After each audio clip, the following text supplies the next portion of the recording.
dari terbit matahari sampai pada masuknya.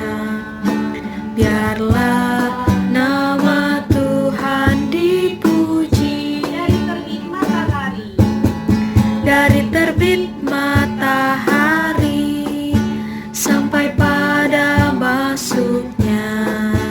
Biarlah nama Tuhan dipuji.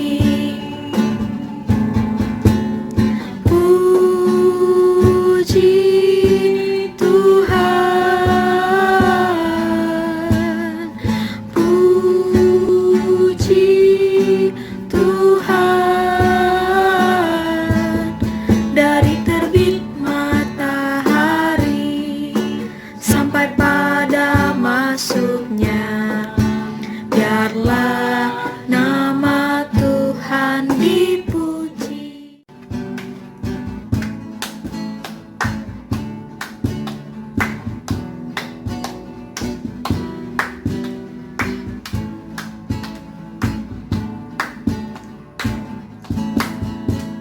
Ku daki gunung yang tinggi. Ku turun lembah yang dalam. Ku melintasi padang rumput hijau membentang. Yesus besertaku. Ku daki gunung yang tinggi. Ku turun lembah yang dalam. Ku melintasi padang rumput hijau membentang. Yesus besertaku. Di kanan kau ada, di kiri kau ada, di atas dan di bawah kau ada. Di suka kau ada, di duka pun kau ada, karena Engkau Yesusku.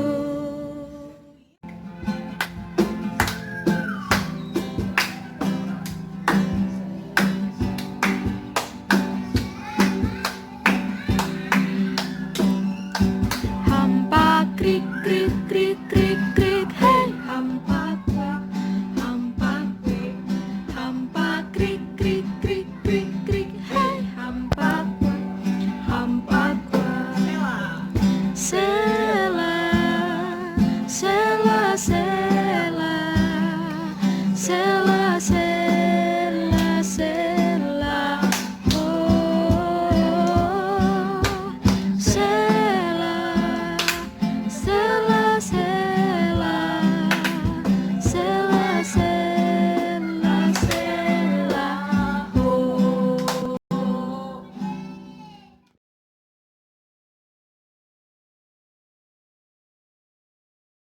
Shalom, halo adik-adik, apa kabar? Kakak berharap kalian semuanya sehat-sehat ya. Hari ini kita akan belajar firman Tuhan. Tapi sebelumnya kita berdoa dulu ya. Kita berdoa sama-sama, kita tundukkan kepala, tutup mata dan lipat tangan. Kita berdoa. Tuhan Yesus yang baik, terima kasih Tuhan untuk segala berkat Tuhan yang kami rasakan hingga saat ini. Tuhan Yesus yang baik, kami ingin belajar firman-Mu Tuhan. Berkati kami satu persatu Bapa, walaupun kami tidak bisa berkumpul, kami yakin Engkau hadir di tengah-tengah kami. Terima kasih Tuhan, amin. Ya adik-adik, hari ini kita akan belajar firman Tuhan tentang seorang tokoh Alkitab yang terkenal, yaitu Thomas. Kita buka Alkitab kita, Yohanes 20 ayat 24 sampai 29. Tapi kakak mau kita baca sama-sama ya. Jadi adik-adik semua di rumah ambil dulu ya Alkitabnya. Kakak ulangin lagi ya. Bacaan kita hari ini diambil dari Yohanes 20 ayat 24 sampai 29. Kita baca sama-sama ya. Yohanes 20 ayat 24 sampai 29. Yesus menampakkan diri kepada Thomas. Tetapi Thomas, seorang dari 12 murid itu yang disebut Didimus, tidak ada bersama-sama mereka ketika Yesus datang ke situ. Maka kata murid-murid yang lain itu kepadanya, "Kami telah melihat Tuhan." Tetapi Thomas berkata kepada mereka, Sebelum aku melihat bekas paku pada tangannya, dan sebelum aku mencucukkan jariku ke dalam bekas paku itu dan mencucukkan tanganku ke lambungnya, sekali-kali aku tidak akan percaya. 8 hari kemudian, murid-murid Yesus berada kembali dalam rumah itu, dan Thomas bersama-sama dengan mereka. Sementara pintu-pintu terkunci, Yesus datang dan ia berdiri di tengah-tengah mereka dan berkata, "Damai sejahtera bagi kamu." Kemudian ia berkata kepada Thomas, "Taruhkanlah jarimu di sini dan lihatlah tanganku. Ulurkan tanganmu dan cucukkanlah ke dalam lambungku, dan jangan kau tidak percaya lagi, melainkan percayalah." Thomas menjawab dia, "Ya Tuhanku dan Allahku." Kata Yesus kepadanya, "Karena engkau telah melihat aku, maka engkau percaya. Berbahagialah mereka yang tidak melihat namun percaya." Nah, adik-adik, hari ini kita belajar firman Tuhan tentang Thomas.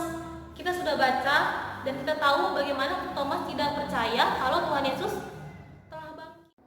Walaupun teman-temannya Thomas sudah mengatakan kepada Thomas bahwa dia melihat Yesus di dekat kubur, tetapi Thomas tidak percaya. Sebelumnya, adik-adik, perlu kita ingat kembali bahwa setelah Yesus disalibkan, pada hari ketiga Yesus akan bangkit dan menang dari kematian. Ketika Yesus bangkit, banyak sekali orang yang tidak percaya bahwa Yesus telah bangkit. Mereka bingung, mana mungkin orang yang sudah mati bisa bangkit kembali, termasuk Thomas. Thomas tidak percaya kalau Tuhan Yesus telah bangkit. Nah, teman-teman, hari ini kita belajar, kita sebagai anak-anak Tuhan harus percaya kepada Tuhan, karena Tuhan telah menebus dosa kita, dosa kakak, dosa orang tua, dosa kamu, dosa kita semuanya. Nah, teman-teman, hari ini kita belajar, kita sebagai anak-anak Tuhan harus percaya kepada Tuhan, karena Tuhan telah menebus dosa kita, dosa kakak, dosa orang tua, dosa kamu, dosa kita semuanya. Termasuk Thomas. Lalu apa kata Thomas? "Sebelum aku mencucukkan jariku ke tangan Yesus dan mencucukkan tanganku ke lambungnya, aku tidak akan percaya." Nah, teman-teman di rumah, ada yang tidak percaya kalau Yesus telah bangkit? Kita sebagai anak Tuhan, kita harus percaya bahwa Yesus telah bangkit. Jangan seperti Thomas. Thomas adalah orang yang sangat ragu. Dia takut, bingung ketika Yesus ditangkap dan disalibkan. Dan ketika Yesus mati, dia takut. Kita harus kemana? Yesus telah mati. Dan dia tidak mau berkumpul lagi bersama teman-temannya. Jadi, kita harus percaya bahwa Yesus telah bangkit. Dia telah melawan kematian dan menebus dosa-dosa kita, dosa-dosa kakak, dosa-dosa kamu di rumah, dosa-dosa orang tua kita, dosa-dosa kita semuanya. Jadi, apa yang harus kita lakukan? Karena Tuhan Yesus telah menebus dosa kita, kita harus banyak berdoa, kita mengucap syukur kepada Tuhan. Terima kasih Tuhan, Tuhan telah mengasihi kami, dan kita juga harus saling mengasihi. Kita mengasihi orang tua kita mengasihi teman-teman kita mengasihi semua orang. Dan juga kita harus taat kepada orang tua, dan terutama kita harus taat kepada Tuhan.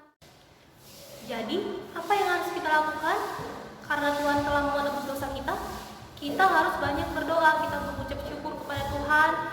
Terima kasih Tuhan untuk kebaikan Tuhan, dan kita juga harus saling mengasihi. Kita mengasihi orang tua kita mengasihi adik kita, dan kita harus mengasihi banyak orang. Dan kita harus taat kepada orang tua kita, dan terutama kita harus taat kepada Tuhan. Dan adik-adik, Bapa kami yang di surga, dikuduskanlah namamu, datanglah kerajaanmu, jadilah kehendakmu di bumi seperti di surga. Berilah kami pada hari ini makanan kami yang secukupnya, dan ampunilah kami akan kesalahan kami, seperti kami juga mengampuni orang yang bersalah kepada kami. Dan janganlah membawa kami ke dalam percobaan, tetapi lepaskanlah kami daripada yang jahat, karena Engkau yang punya kerajaan dan kuasa dan kemuliaan sampai selama-lamanya. Amin. Bapa, terima